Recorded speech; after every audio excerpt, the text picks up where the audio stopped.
Okay, guys. So I'm making this video here because it seems like there's a lot of misinformation getting pushed out right now.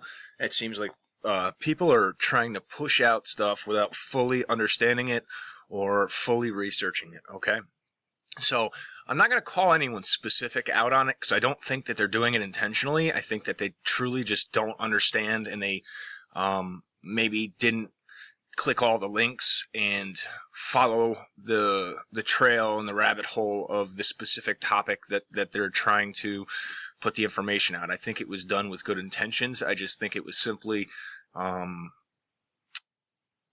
misunderstanding of the information that they had gathered. Okay. So there's a lot of pushing right now, and I'm getting a lot of comments from subscribers and viewers regarding the Fedwire funds transfer service.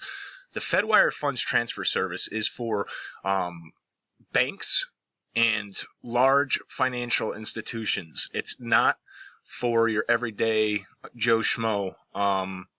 So Fedwire funds transfer service, the Federal Bureau or the Federal Reserve banks provide the Fedwire funds transfer service, a real-time gross settlement system that enables participants to initiate funds transfer that are immediate, final, and irrevocable once processed. Depository institutions and certain other financial institutions that hold an account with the Federal Reserve Bank are eligible to participate in the Fedwire funds services. In 2008, approximately 7,300 participants made Fedwire fund transfers.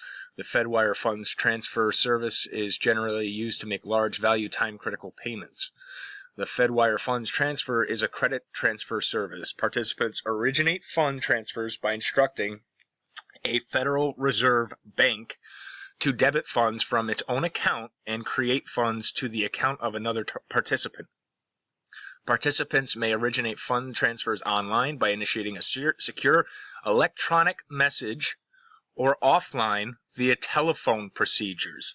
The Fedwire funds transfer service business day begins at 9 p.m. Eastern Time on the preceding calendar day and ends at 6:30 p.m. on Monday through Friday, excluding designated holidays. For example, the Fedwire funds service opens for Monday at 9 p.m. on the preceding Sunday. The deadline for initiating transfers for the benefit of a third party, such as a bank's customer, is at 6 p.m. each business day. Under certain circumstances, Fedwire funds service operating hours may be extended by the Federal Reserve banks. For further information about Fedwire funds transfer, please see the Fedwire service page on the Federal Reserve Financial Services website. So here it explains, okay, that in order to initiate a Fedwire funds transfer, there has to be a message that, and it goes more into detail, that it specifically goes to the Board of Governors and the 12, what the hell is it? The group of the higher level Federal Reserve guys. I'll get to that, but so it has to be approved by them, which if they're reversing your transactions, good luck with that. Either through electronic message or telephone procedures. So before a Fedwire transfer is processed, it has to first be approved by the Federal Reserve manually. Thus, only the 7,300 participants.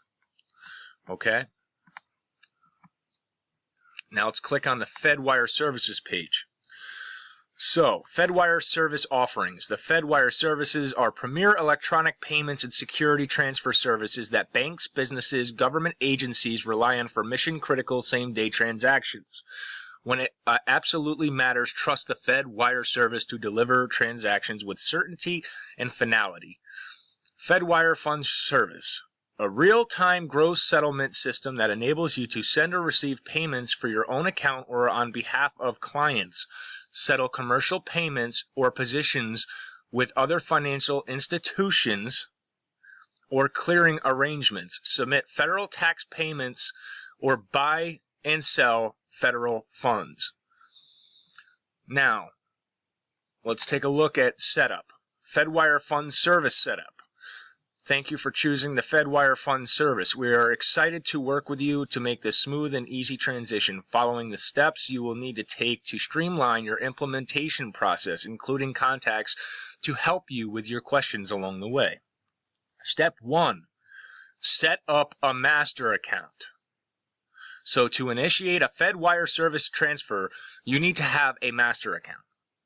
Prior to setting up the Fedwire Fund Service, your institution must have a master account with the Federal Reserve Bank. If you do not have a master account, please visit Account Services Setup. Review rules and regulations. Next, your institution will need to review and agree with all the provisions set forth in Operating Circular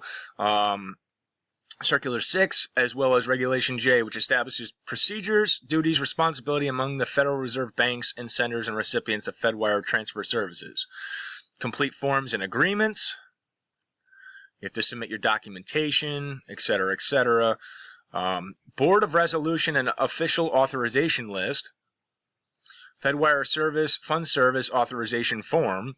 Fedwire Funds Service Security Procedure Arrangement. Assess access needs. Prior to the using of Fedwire service, your institution will need to contact the wholesale operation site and let them know how you would like to send and receive wires and associated notifications.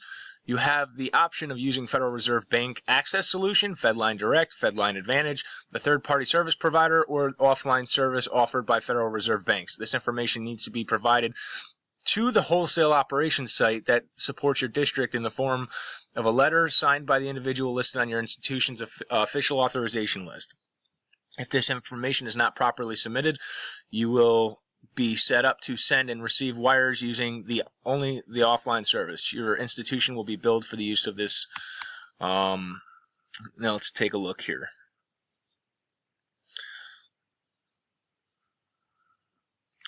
Once the necessary documents have been received, the wholesale operations site will send your institution a list of Fedwire Fund Service code words.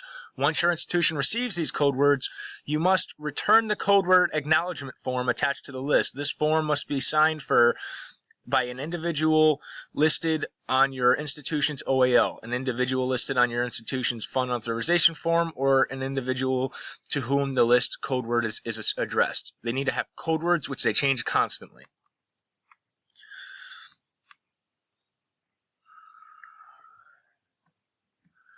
Let's go back up here.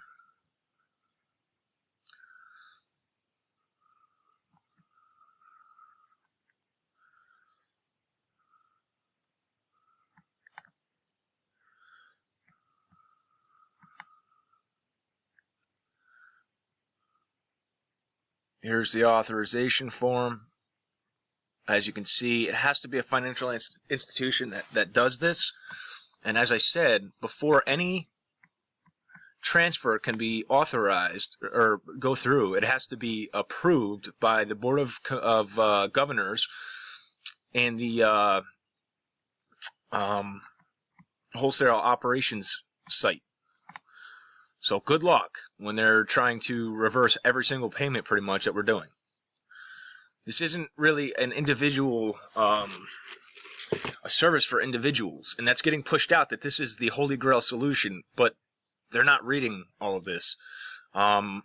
This is not the solution, guys. You can go to your bank and try, but I highly doubt it's gonna go anywhere. Okay, so I wanted to get this information out because I think that people are thinking that it's just like some magic routing number that they can use Fedwire to wire themselves funds that will not then be, because they're irrevocable. But that is why they have it set up that in order to send the Fedwire funds, it has to first be approved by the Board of Governors, and it has to be approved by the Federal Reserve itself. So this is for bank-to-bank and financial institution transfer. This is not for, you go and you want to wire yourself $1,000. This is more in the form of millions of dollars. And with the way they're reversing our ACH transactions, I highly doubt that they're going to approve a Fedwire funds transfer until I see somebody that's actually completed a Fedwire funds transfer, because I've actually tried myself through my bank and it did not work. So guys, I hope that that this helped clarify the Fedwire services a little bit more. Sometimes you have to click all of the links and read all of the information. So I wanted to get that out there that way, because if everybody's sitting here wasting their time trying to do something that isn't going to work, then that time is being wasted. We could be putting that towards finding new routes that will work. So I wanted to get this out there. Again, I don't think anybody's doing anything intentionally, but you know, you've really got to make sure that you look something totally through. Don't just look at the first page. And that's what seems to be happening, is that they look something up like this, okay, and they read this, and oh, that's the answer. No, you got to click on the links and see what it actually entails before you go and make a decision on it. Like I said, read everything. It's very important. You read everything so you fully understand what it is you're getting into. Well, guys, if you liked the video, give it a thumbs up. Please make sure to give me your feedback in the comments section. If you haven't subscribed already, then do so now. I'll have more videos coming up. And most importantly, share. Try to get it out there so that people aren't wasting their time on this one. There are definitely other ways of getting this done, and we will get that figured out. Okay? So, much love to you guys, and God bless.